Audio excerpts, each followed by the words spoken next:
Continua con intensità il lavoro dei giovani del Leo Club Host di Agrigento, capitanati da Giuseppe Castelli.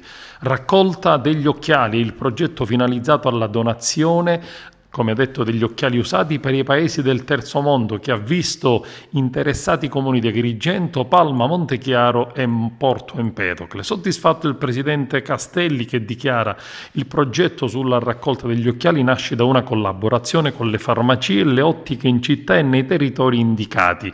Ancora una volta il Leo Club Agrigento ha manifestato la sua sensibilità verso gli ultimi, nonostante le varie difficoltà dovute al Covid-19. Ricordiamo che il Leo Club Agrigento Host è costituito da giovani professionisti impegnati nei vari ambiti della società civile, che hanno deciso di dare una propria mano alle necessità del proprio territorio e soprattutto questa volta hanno deciso di investire il loro tempo verso i paesi maggiormente poveri e fragili come quelli del terzo mondo.